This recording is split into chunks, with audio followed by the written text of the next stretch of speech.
Warahmatullahi wabarakatuh. Selamat pagi, salam sejahtera untuk kita semuanya. Masih semangat hari ini? Oke, luar biasa.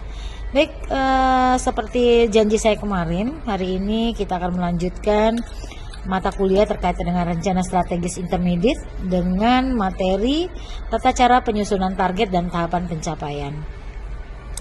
Seperti yang saya sampaikan bahwa dalam sebuah rencana strategi itu sering diukur atau sering sekali dituntut sebagai rencana strategi atau renstra, di mana renstra itu adalah dokumen perencanaan yang menggambarkan arah dan tujuan suatu organisasi atau lembaga dalam jangka waktu menengah, artinya biasanya diselesaikan dalam 5 tahun. Strategi jangka menengah ini adalah perencanaan 3-5 tahun yang menjembatani strategi jangka panjang dengan operasional tahunan yang butuh target yang jelas dan juga tahapan yang terukur untuk memastikan keberhasilan dari program tersebut. Bapak Ibu, kita tahu dalam menganalisis sebuah perencanaan itu diawali dengan analisis awal atau base learning assessment. Di situ kita akan melihat bagaimana kondisi saat ini dan kondisi yang diharapkan. Jadi dalam konteks ini kita tahu bahwa ketika merencanakan sesuatu itu kita harus mengidentifikasi dulu apa sebetulnya yang menjadi base learning assessment-nya. Kondisi saat ini seperti apa dan kondisi yang diharapkan itu seperti apa. Nah, kita tahu bahwa hal ini akan membuat sebuah perencanaan itu mencapai target capaian yang sesuai dengan apa yang diharapkan ketika kita mengidentifikasi dulu kondisi saat ini seperti apa, kondisi yang diharapkan bagaimana, dan kita akan lihat gap-nya di situ. Penetapan dari tujuan strategi di mana prioritas masalah kesehatan itu, kalau kita kembali ke konteks kesehatan, penetapan tujuan strategi itu prioritas masalah kesehatan berdasarkan analisis situasi di mana prioritas masalah kesehatan yang paling mendesak dan memiliki dampak yang terbesar. Hal ini tentu selaras dengan kebijakan nasional dan global. Pastikan tujuan strategis itu selaras dengan kebijakan kesehatan nasional maupun target global seperti tujuan pembangunan berkelanjutan atau SDGs ya. Contohnya bagaimana misalnya meningkatkan capaian kesehatan dasar menjadi lebih 95%, misalnya seperti itu. Nah, untuk menetapkan target itu kita menggunakan metode SMART ya, yaitu target itu bisa kita lakukan dengan spesifik, measurable, achievable, kemudian realistis dan time bound. Ya, dimana target harus jelas. Spesifik itu artinya jelas target yang akan dituju. Kemudian terukur, target harus terukur, dilihat dari keterukuran anggarannya maupun data yang ingin dicapai. Selanjutnya dapat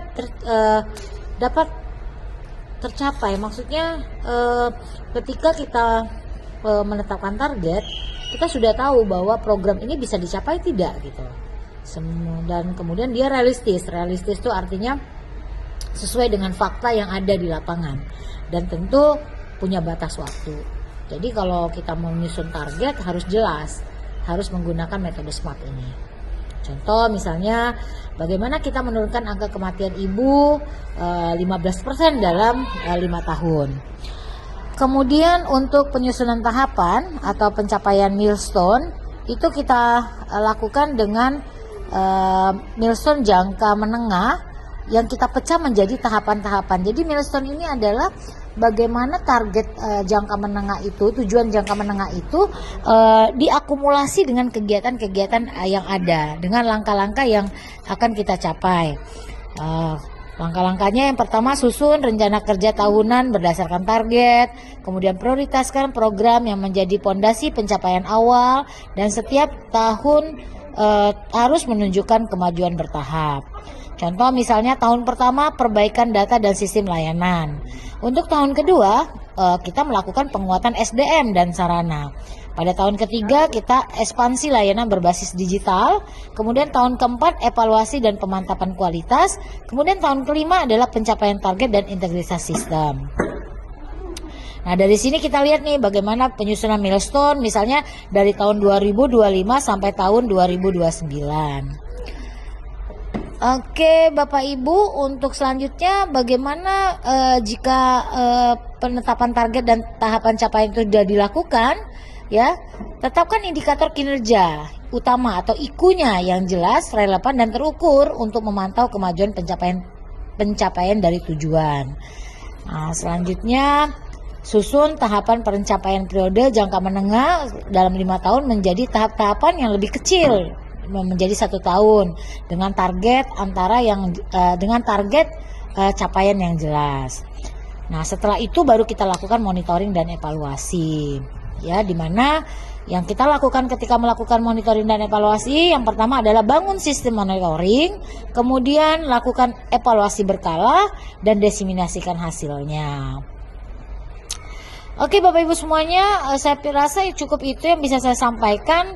Poin penting dalam materi ini adalah satu, penyusunan target dan tahapan pencapaian harus berdasarkan pada data dan bukti yang kuat.